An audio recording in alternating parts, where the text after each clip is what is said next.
Up and down the country, stricken structures are left empty and abandoned, waiting to be rescued.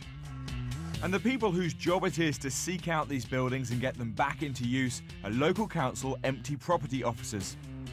In the Thanet area on the Kent coast, Mike Thompson works to get houses on his patch lived in again. Today he's heading to an iconic building in Broadstairs, which has been converted into flats, but sadly became vacant and subsequently vandalised. I'm there today to assess its loan eligibility to see whether we can actually advance one of our interest-free loans on the property. I hope we can, because I'd dearly love to see this building brought back into use and provide much-needed accommodation for the area. Mike's meeting the agent for the developer, Jeff Oliver, to see just what needs doing to the building. Well, it's quite a project, isn't it?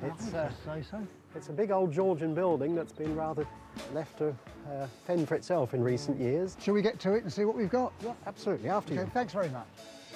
The house had been divided up into 21 flats before the current owner took it on. While it stood empty, lead had been stripped from the roof, leaving considerable damage to the interior. Ah, yes.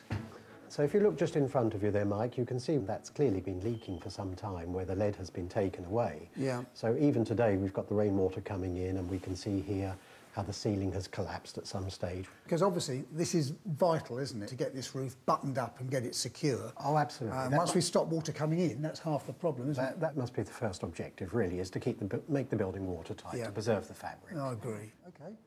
As with any abandoned building, Mike needs to check its condition before he can sign off the council's interest-free loan.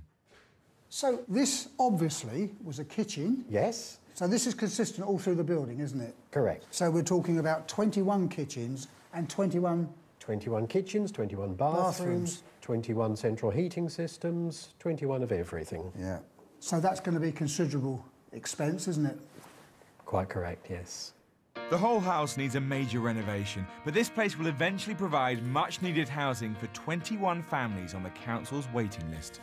I'm very pleased to say, Jeff, that everything I've seen here today qualifies for the loan.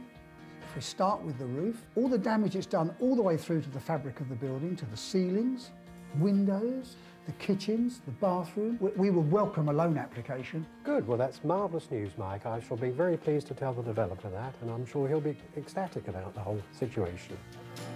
I'm so pleased somebody's taken this lovely old building on. It's good news for the council, it's good news for the developer, and it's good news for the local people. They won't have the eyesore to look out on, and it's going to provide some much-needed accommodation, and we're going to get a long-term empty brought back into use, so it's great news.